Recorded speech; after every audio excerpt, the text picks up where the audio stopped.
Olá, pessoal do YouTube do Aprovação PGE. Eu sou a professora Camila Sabonge e eu tô aqui hoje para a gente falar de um tema que eu tenho certeza que vai cair nas provas de vocês de 2023 e 2024. O tema são estabilidades trabalhistas, pessoal. É um tema queridinho de prova. Nós temos várias formas de estabilidade trabalhistas, né? Estabilidades ou garantias provisórias de emprego e hoje nós vamos estudar esse tema, tá bom? Mas primeiro, pessoal, a gente tem que entender o seguinte: quando a gente fala de estabilidade trabalhista, nós estamos falando de exceções, porque regra geral, o empregador, ele pode dispensar seus empregados. Tá? Então, o que acontece, pessoal? Quando nós estivermos falando de estabilidades trabalhistas, nós estamos falando sobre exceções previstas em lei. Então, há uma taxatividade nas estabilidades trabalhistas e por isso que caso não haja nenhuma forma de estabilidade, nós devemos entender que há possibilidade, há um direito potestativo do empregador de dispensar o seu empregado por justa causa, tá, pessoal? Então vamos lá. Vamos sistematizar isso que a gente está conversando aqui hoje, pessoal. Seguindo aqui, primeiro, o nosso tema da aula de hoje, Direito do Trabalho, Estabilidades. Eu sou a professora Camila Sabonge e aqui está meu Instagram, caso vocês queiram me contatar, pessoal. Então, no primeiro momento, nós já comentamos que a regra geral é a dispensa como ato potestativo do empregador, ou seja, ele pode dispensar seu empregado caso a relação trabalhista não esteja dando certo, tá, pessoal? O artigo 7º da Constituição Federal, se vocês forem lá dar uma lidinha, tá? Vai prever que a relação de emprego ela é protegida contra dispensa arbitrária ou sem justa causa, tá, pessoal? Nos termos da lei complementar que preverá uma indenização compensatória, dentre outros direitos. Então, veja bem, ocorre que a Constituição, ela até prevê uma indenização para aquele trabalhador que seja dispensado sem justa causa. Mas isso não significa que a Constituição proíba a dispensa por justa causa. Ela, na verdade, é a dispensa sem justa causa. Nós temos a possibilidade de dispensa por justa causa e a dispensa sem justa causa. A Constituição, ela não veda a dispensa sem justa causa. Contudo, ela prevê uma indenização para esse trabalhador que foi dispensado sem justa causa. Ocorre que essa lei complementar que é prevista na Constituição Federal, ela não existe até hoje. Tá? Então, o que acontece é que nós temos a aplicação da multa, da indenização de 40% do FGTS, tá? Enquanto essa lei complementar, ela não vem para regulamentar esse direito previsto no artigo 7º, tá, pessoal? Outra coisa que a gente precisa comentar aqui é que a Convenção 185 da OIT, ela prevê uma vedação da dispensa arbitrária, tá? Só que o que acontece, pessoal? Essa convenção, ela foi ratificada pelo Brasil, só que no mesmo ano da sua ratificação, ela foi denunciada pelo presidente da República, tá? Isso significa que ela deixou de ter vigência, deixou de ter aplicação prática no âmbito trabalhista. Inclusive, nesse ano, na verdade, mês passado, da gravação dessa aula aqui, então em maio de 2023, houve a discussão no STF sobre a constitucionalidade ou não dessa denúncia pelo presidente da República, tá? Que foi o Fernando Henrique Cardoso na época. O que acontece, pessoal, é que quando a gente tem a absorção e a vigência de uma norma internacional no Brasil, nós temos que ter tanto uma análise pelo Congresso para que depois haja uma análise pelo presidente. E aí sim a gente tem a promulgação e a entrada em vigor dessa normativa internacional. Contudo, no caso da Convenção 158, depois de todo esse trâmite para que ela fosse efetivamente ratificada e entrasse em vigor no Brasil, houve uma denúncia por apenas uma das partes, né? Uma denúncia só pelo presidente. Não houve uma nova análise do Congresso para que entendesse pelo afastamento da aplicação da Convenção 158. Isso foi levado ao STF para se discutir sobre a regularidade dessa forma de exclusão de aplicação da convenção, tá, pessoal? E o que o STF entendeu é que, apesar de ser inconstitucional, tá, a forma com que a Convenção 158 foi extirpada do nosso ordenamento jurídico, houve a manutenção desse regramento, ou seja, houve a manutenção do status quo, houve uma modulação desse entendimento do STF, de modo a prezar pela segurança jurídica. Então, ainda assim, mesmo com essa decisão do STF, dizendo que foi inconstitucional essa forma de denúncia da Convenção 158, a Convenção 158 não entrou em vigor no nosso ordenamento jurídico porque foi mantido o que já havia sido decidido anteriormente à decisão do STF. Então, ainda hoje, apesar da decisão do STF, nós não temos a vedação da dispensa arbitrária. Então, nós ainda temos o direito potestativo do empregador de dispensar seus empregados sem justa causa, ok, pessoal? A única coisa que vai acontecer é que vai ter um direito à indenização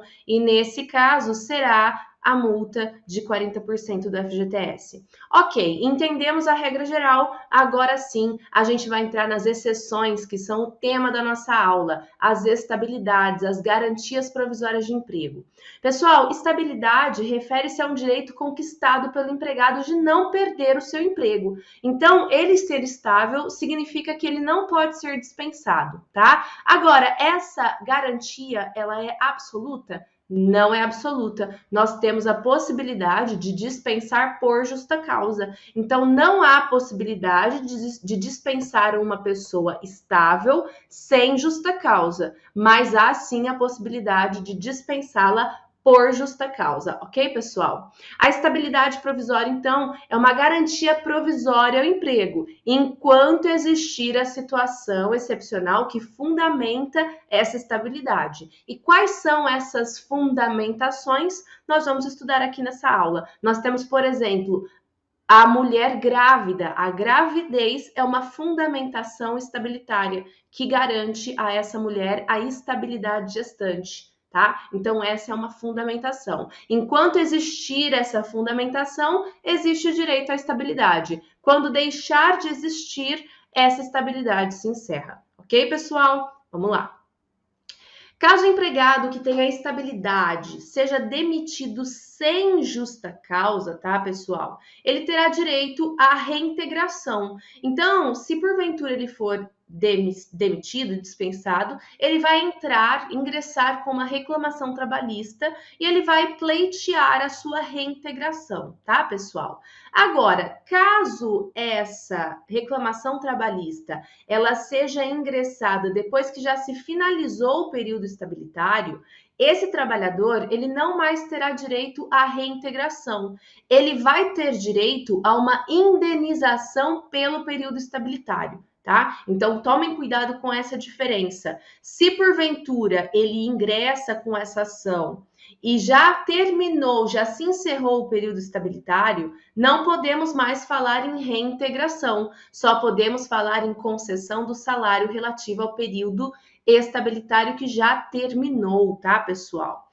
Nós temos aqui uma súmula muito importante sobre o assunto, que é a 396 do TST, que vai falar o seguinte, ó: exaurido o período de estabilidade, são devidos ao empregado apenas os salários do período compreendido entre a data da despedida e o final do período de estabilidade, não lhe sendo assegurada a reintegração no emprego, tá, pessoal?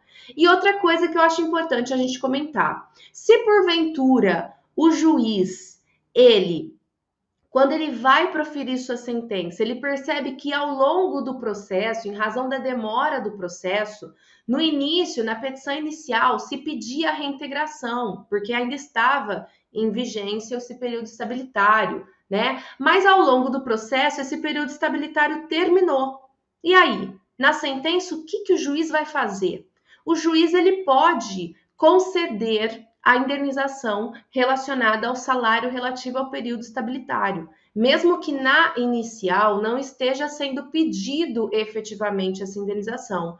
Por quê, pessoal? Porque de acordo com o entendimento sumulado do TST, aqui no item 2 da súmula 396, não há nulidade por julgamento extra petita da decisão que deferir salário quando o pedido for de reintegração, dados os termos do artigo 496 da CLT. Então, veja bem, pessoal, há um entendimento sumulado pacífico no sentido de que há possibilidade de juiz de ofício fazer essa conversão, caso, no fim do processo, entenda-se que essa estabilidade, esse período de estabilidade, ele já se findou, tá bom, pessoal? Seguindo aqui, nós vamos falar sobre uma questão que eu já adianto para vocês, pessoal, que não existe mais, tá? Se vocês forem abrir a CLT, vocês vão observar que nós temos a previsão de uma estabilidade decenal, uma estabilidade por tempo de serviço que é prevista no artigo 492 da CLT.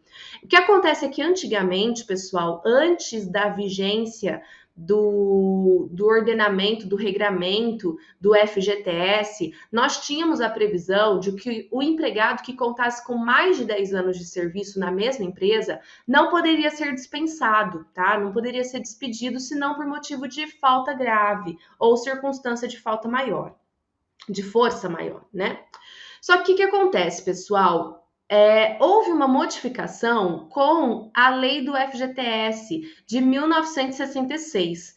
No início, o FGTS ele era previsto como uma faculdade, tá? Então, era facultado ao empregado escolher, no ato da sua contratação, se ele escolheria se subordinar a esse regramento da estabilidade decenal ou se ele iria escolher o FGTS, tá? O FGTS seria essa questão de porventura, se ele fosse dispensado posteriormente, ele ganharia essa indenização e no caso da estabilidade decenal, se ele completasse os 10 anos, ele seria estável, mas não poderia ter essa indenização do FGTS, tá? Então, era ou um ou outro. O que acontece, pessoal, é que havia já, antes da própria alteração da Constituição de 1988, havia uma pressão muito grande das empresas para que os trabalhadores escolhessem o FGTS. Tá? Por quê? Porque as empresas não queriam conceder essa estabilidade decenal que era prevista na CLT. Tá? Só que aí essa discussão, ela acabou quando veio a Constituição de 1988, porque lá no artigo 7º, no parágrafo 1º, na verdade no inciso 1º da Constituição, nós tivemos a previsão do FGTS como a regra geral. Então, hoje em dia, não há mais a aplicação da estabilidade decenal, porque a estabilidade decenal ela é incompatível com o FGTS e o FGTS se tornou um direito obrigatório aos trabalhadores, tá? Então, hoje em dia, nós só temos a aplicação do FGTS. Agora, pessoal, se porventura uma empresa quer negociar com o sindicato ou quer negociar com o trabalhador e quer conceder por meio de regulamento ou por meio de negociação coletiva uma estabilidade para os seus empregados da sua empresa, tá? Nesse caso, haveria a incompatibilidade dessa estabilidade negocial com o FGTS? Não, pessoal, não teria. Então, eu acho importante a gente tomar cuidado com esse tipo de pegadinha. A estabilidade decenal, ela é incompatível com o FGTS porque os dois visam a mesma coisa, ou seja, tentar resguardar o trabalhador e promover a continuidade no emprego. Já que o FGTS veio substituir diretamente a estabilidade decenal, houve uma incompatibilidade entre os dois, ok? Agora, se porventura, mesmo na vigência do FGTS, implementando o FGTS, a empresa quer adicionalmente conceder uma estabilidade negociada com o sindicato dessa categoria, ela pode. mas isso não vai substituir o FGTS. Nesse caso, a empresa tem que permanecer fazendo os depósitos do FGTS e, caso dispense sem justa causa o seu empregado, pagar a multa de 40% do FGTS e terá também que se subordinar ao regramento dessa eventual estabilidade que negociar, ok? Seguindo, pessoal. Aqui é o que eu acabei de falar com vocês, ó. É um entendimento, inclusive, simulado, a súmula 98 do TST, fala que a estabilidade contratual ou a derivada de regulamento de empresa são compatíveis com o regime do FGTF. Do FGTS, tá? Diversamente ocorre com a estabilidade legal, que é a decenal que a gente já comentou, ok? Agora, pessoal, a gente vai falar da estabilidade do dirigente sindical, pessoal. O que acontece é que nós temos os sindicatos. E nos sindicatos nós temos os seus dirigentes, que são trabalhadores que estão lá exercendo essa função com o intuito de tutelar os interesses da categoria profissional que eles integram, tá? O que acontece, pessoal, é que em diversas situações, esses dirigentes sindicais, eles ficam muito expostos a ter algum conflito com a empresa para a qual eles trabalham, tá? E aí, para tentar garantir o interesse da própria categoria, houve essa implementação pelo ordenamento jurídico trabalhista de uma estabilidade para esses dirigentes, para que eles tivessem liberdade fora da ingerência, da influência das empresas, para que conseguissem, no melhor interesse da categoria que representam, exercer as suas funções ao longo do seu mandato, tá bom? É para isso, então, que serve essa estabilidade. Essa estabilidade, pessoal, ela está prevista no artigo 8º, tá? No inciso 8 da Constituição Federal, que fala que é vedada a dispensa do empregado sindicalizado a partir do registro da candidatura ao cargo de direção ou representação sindical e, se eleito, ainda que suplente, até um ano após o fim do mandato, salvo se cometer uma falta grave nos termos da lei. Primeira pergunta que eu faço aqui para vocês, pessoal. Se porventura eu tiver 5 candidatos a dirigente sindical, os 5 candidatos vão ter a estabilidade, mesmo que depois só um seja efetivamente eleito? Sim. Todos os candidatos vão ter estabilidade até que se finalize a eleição. Porque se eu possibilitar que qualquer um dos candidatos seja dispensado, eu estarei de alguma forma influenciando, tendo ingerência no próprio procedimento eletivo, tá, pessoal? Então, se tiverem 20 candidatos, os 20 têm estabilidades até que se finalize a eleição. E aí, finalizada a eleição, só quem foi efetivamente eleito que vai ter essa estabilidade, ok?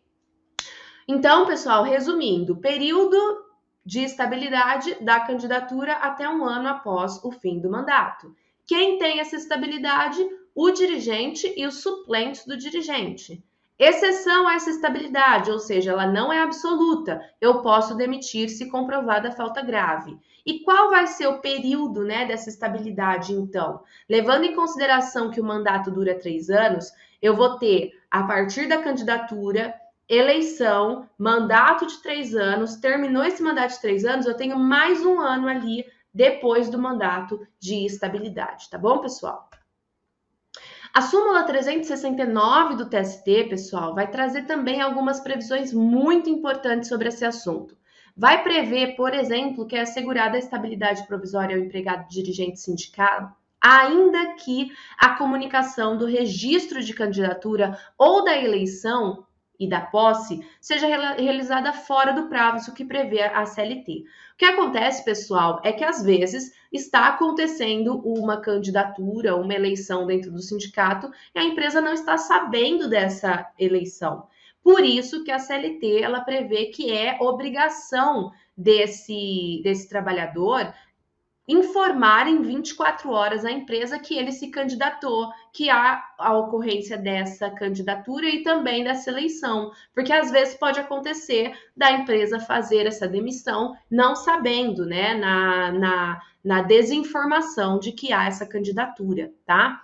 Agora, pessoal, há uma certa flexibilização aí. Os entendimentos jurisprudenciais, eles entendem que mesmo que você não comprove essa cientificação no prazo de 24 horas, você não vai perder a sua estabilidade. É isso que o entendimento simulado nos prevê. Mas eu preciso ter a cientificação do empregado, pelo menos dentro da vigência do contrato de trabalho, tá bom? Outra questão importante que a gente tem que falar é o seguinte, pessoal. Se nós formos ler o artigo 543 da CLT, nós vamos observar que há uma previsão de que a diretoria só vai poder ter no máximo 7 membros e no mínimo 3 membros, ou seja, dirigentes sindicais só poderia ter no máximo 7. Ocorre que, jurisprudencialmente, o entendimento é que a gente não pode influenciar o sindicato a limitar a sua diretoria. Então, a diretoria sindical, ela pode ter mais de 7 membros, isso é uma escolha do sindicato.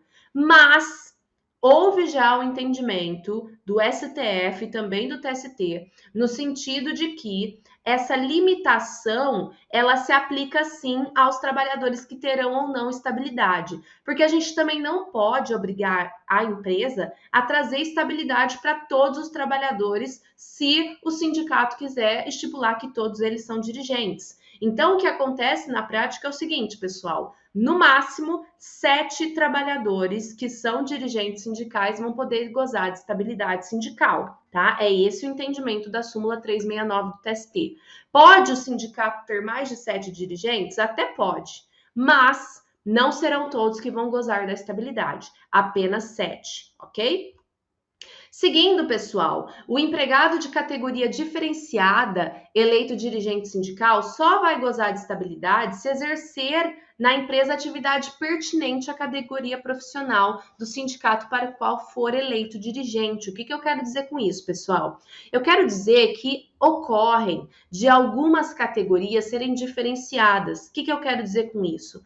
Por exemplo, os movimentadores de carga. Existe um regulamento específico para os trabalhadores que exercem sua atividade na movimentação de carga, independentemente de em qual empresa eles trabalham. Esses trabalhadores movimentadores de carga, eles podem trabalhar, por exemplo, no estoque de um supermercado, mas eles não vão integrar o sindicato dos empregados em supermercado. Eles vão continuar integrando o sindicato dos movimentadores de carga. Mesma coisa se eles forem movimentadores de carga em estabelecimento de fast food. Existe um sindicato dos trabalhadores em estabelecimentos de fast food, mas os movimentadores de carga, por serem de categoria diferenciada, mesmo se eles exercerem sua atividade nesse estabelecimento, eles vão continuar sendo vinculados ao sindicato dos movimentadores de carga.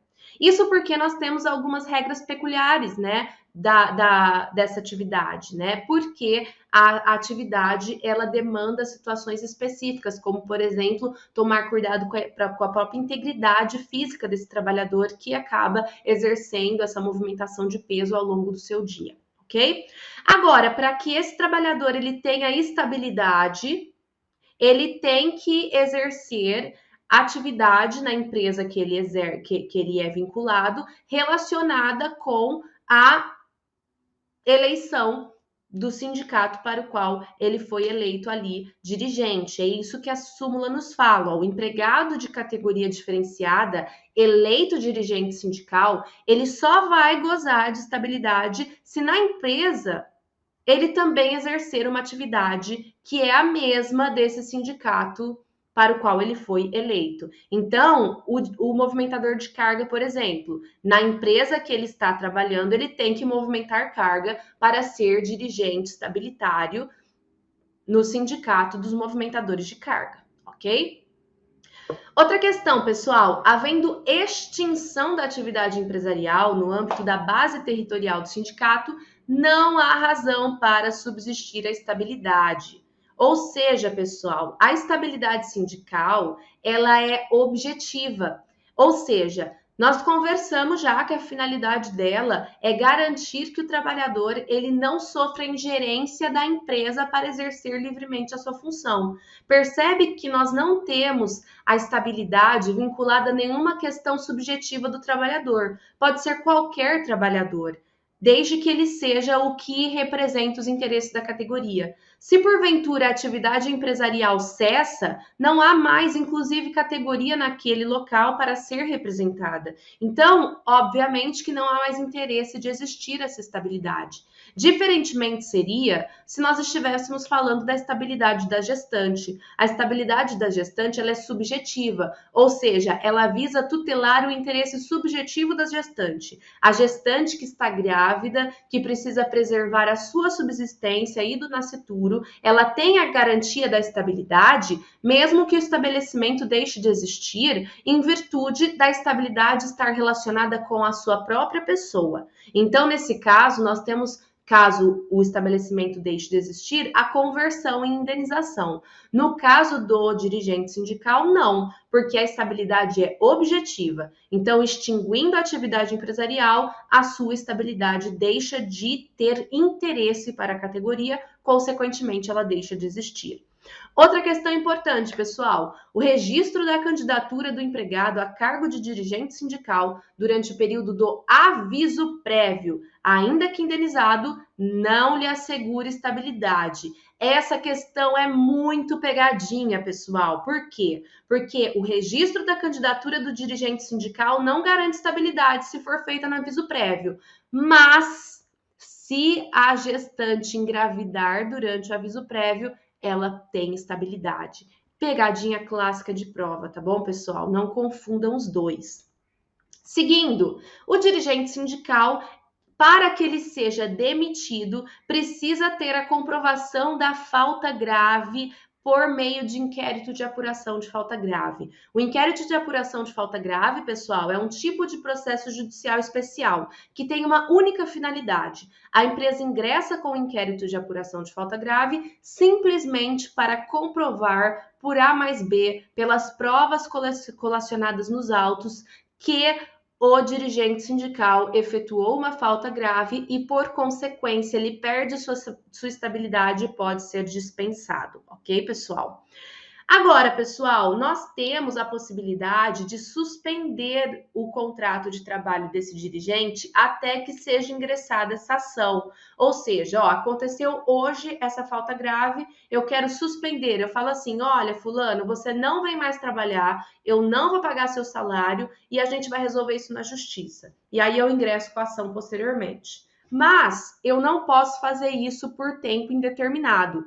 A partir do momento que aconteceu a falta grave, eu posso suspender esse trabalhador, mas eu preciso entrar com ação até 30 dias dessa falta grave, tá? Então eu tenho 30 dias de prazo decadencial para entrar com essa ação. E por que eu falo que é decadencial, pessoal? Porque se porventura eu coloquei esse trabalhador suspenso e eu esqueci de entrar com essa ação, passou mais de 30 dias, eu perco o direito de entrar com essa ação. É como se eu tivesse perdoado tacitamente esse trabalhador, ok?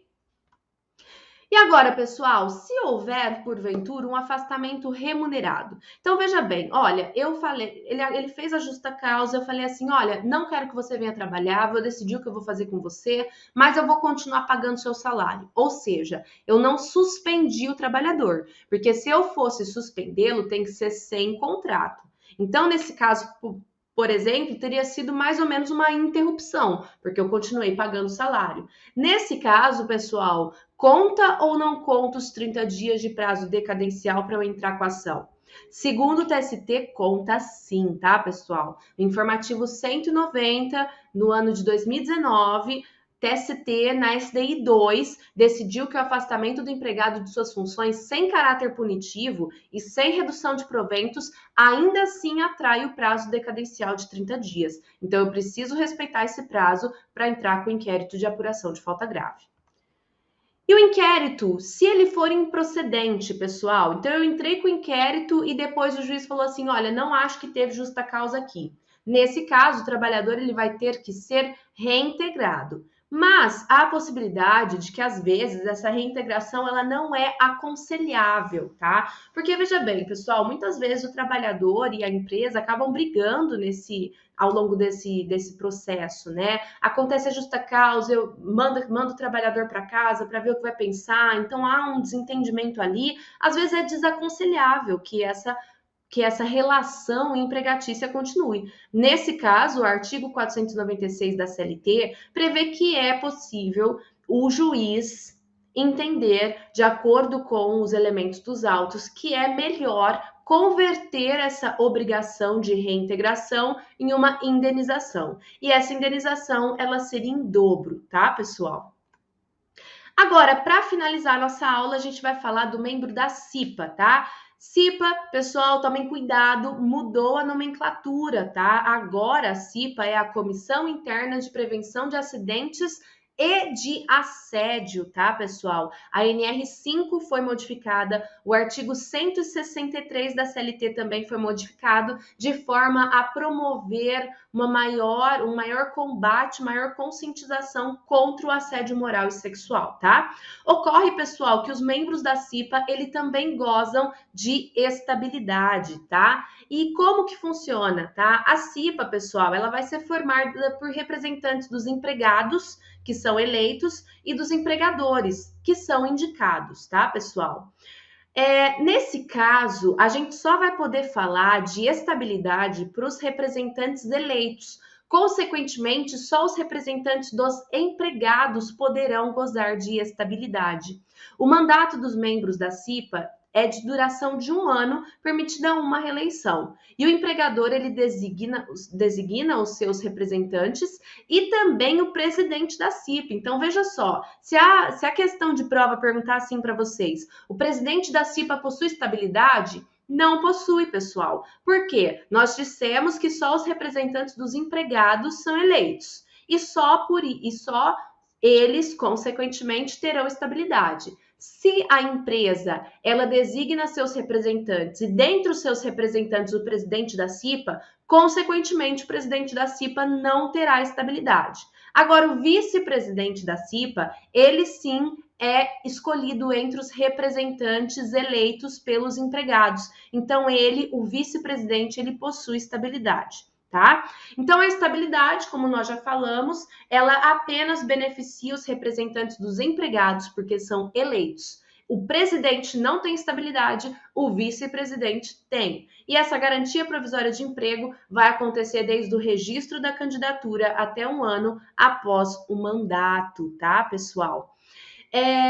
Como também é uma estabilidade objetiva, ela só tem finalidade com relação ao próprio interesse daqueles trabalhadores que vão ser representados pela CIPA, ela é uma estabilidade objetiva. Então, ela funciona assim como a estabilidade do dirigente sindical. Então, se porventura for suprimido, extinto o estabelecimento empresarial, a estabilidade ela deixa de existir, tá bom, pessoal?